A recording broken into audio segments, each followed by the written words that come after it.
Ako'y isang Pinoy, hindi ako ano.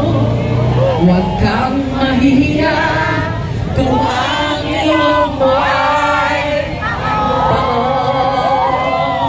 Hindi po ako Amerikana, Pilipino po ako!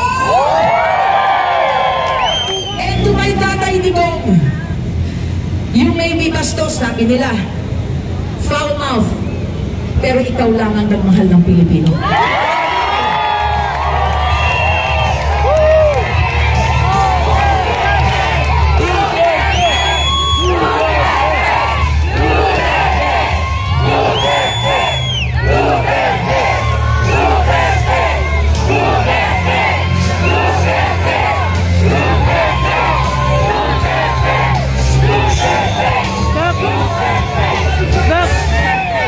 To my friends out there, do not believe everything that you hear and everything that you see about Duterte. He is a good man. He loves the Filipinos. That is what is most important.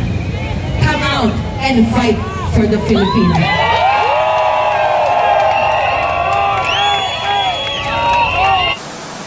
Ito sa inyong lahat. Ako'y isang Pinoy, hindi ako ano. Huwag kang mahihiya kung ang iyong mo ay ako. Hindi po ako Amerikana, Pilipino po ako! Mabuhay ang Pilipino! Mabuhay ang KOJC! Mabuhay po ang ating mga dakilang na lumalaban para sa ating bayan. Ang mga idol ko po, si Sir Harry Roque. Palakpakan po natin! Marlon Ibadoy! Ka-Eric! Miss Vivian Perez! Lahat po ng mga planners, kilala ko kayong lahat! At ngayon po ay natutuwa. Ako naman po ngayon, dati po kasi ako si Ana po. Magpapakilala lang po ako. Matanda na ako. 61 na ako, pero nung kabataan ko, ako po ay si Ana and Soraya ng Fire sa Itbulaga po. Yung aking kanta po, baka po ay maalala niyo pa, yung babae, tayo ba ang mga Cinderella na ang lalaki ang tanging pag-asa? Isa yun.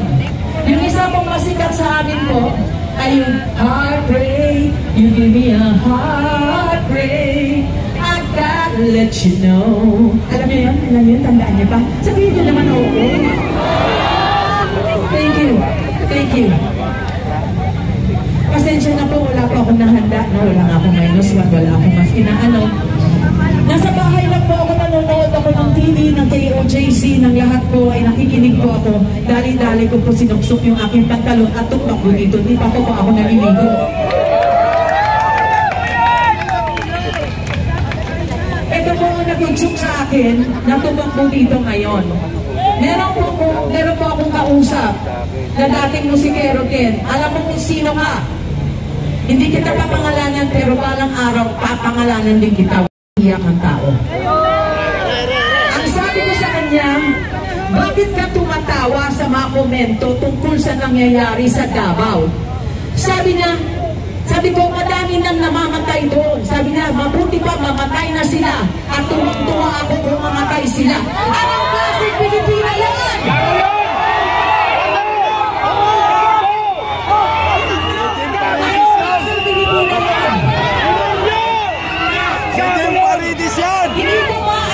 Hindi ko maatin sa mga Pilipino na kanyang tumingin sa kapwa Pilipino. Hindi po importante na tayo ay Katoliko, Protestante, IMC, o ano man po, KOJC. Isang tayo, puro tayo anak ng Diyos.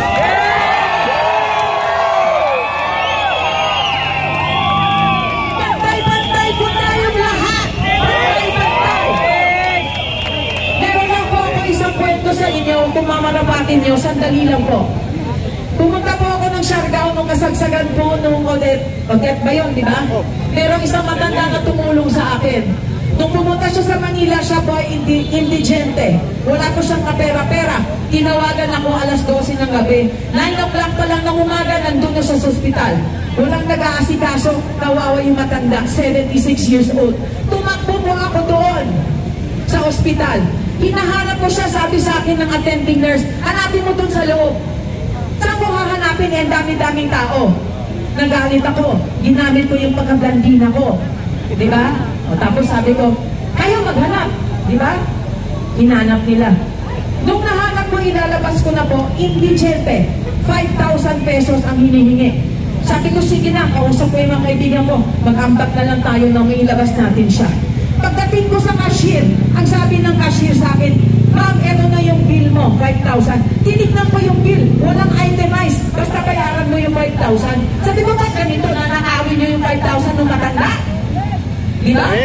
So sabi ko, akala ko pa bagong Pilipinas. Eh, parehas pa rin ah. Bagoong, mabantot. Kung panahon ko na kay Digong, walang ganyan. Walang ganyan.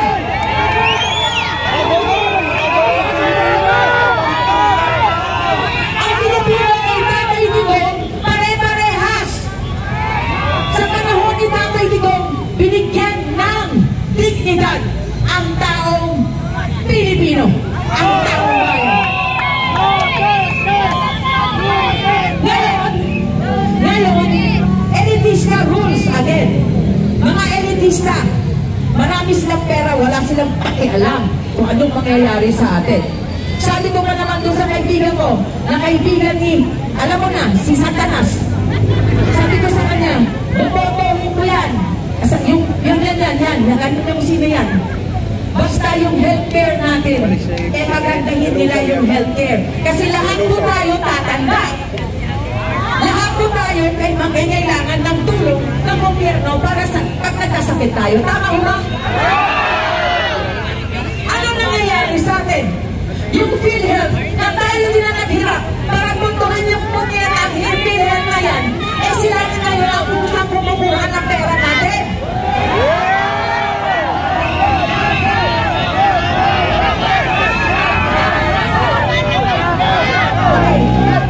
Tamang-tama kasi baka atakihin na ako sa galit, kailangan ko na talaga ng PhilHealth, no? Ang kaso, di ba? Itong PhilHealth na ito, di ba? Meron tayong mga kamag-anak sa ibang bansa, di ba? Meron? Pag nagkasakit sila, dahil pa ang mga timed, kagandagan ng ospital. Tayo dito kawawa, oh. Maglilimos pa tayo kung kani-kanino para mabayaran yung bill. Pag nakita yung bill, namatay na tayo, di ba? Eh ako 61 na. Alam kong tumanda sa bansa na to na hindi inaayos itong bansa na to. Ayusin itong bansa na to, kaya kailangan tagalin naman gagong yan.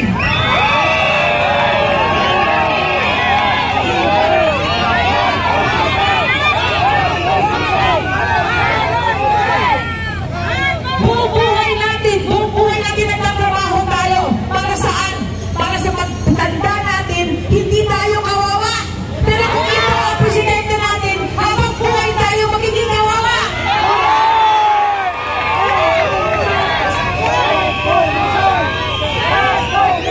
Paligin na PhilHealth.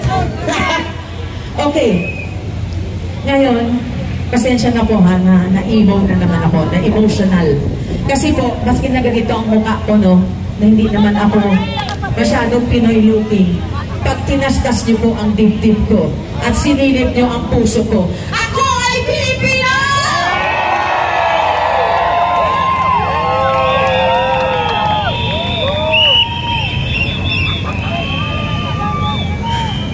Okay, pwede niyo ba akong samahan kasi baka hanggang bukas pa tayo matapos kasi ang daldal ko eh.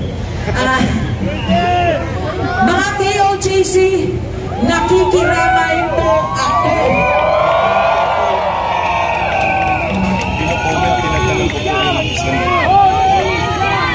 Hustisya! Hustisya! Hustisya! Hustisya! Hustisya! Hustisya! Hustisya! Hustisya! Okay. Tatanong pa ako. It doesn't matter To my friends listening out there, I will speak in English.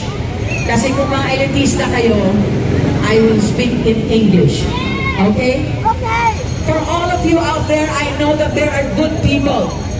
Maraming mababait na tao dyan, pero takot lumantad. Maraming mababait na mga sinasabi ninyong elitista, pero may puso din para sa mahihirap. Please, come out! Come out! Come out!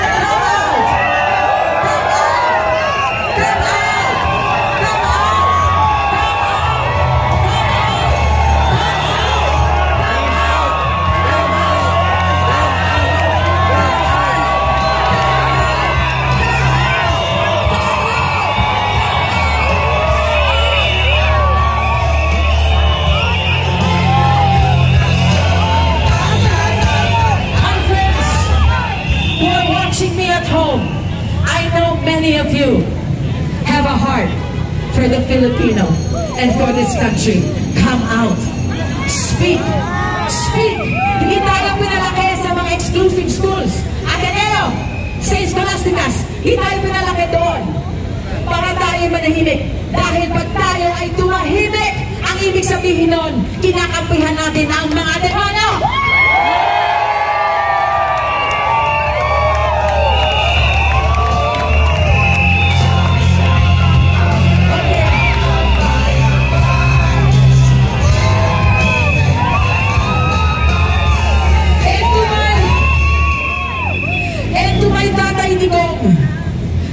You may be bastos, sabi nila. Foul mouth. Pero ikaw lang ang nagmahal ng Pilipino.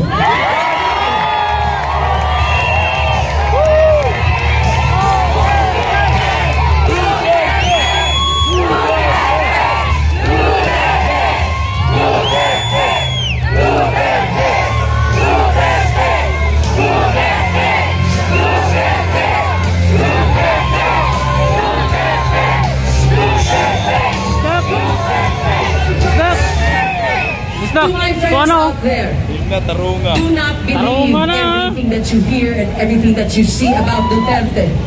He is a good man. He loves the Filipinos.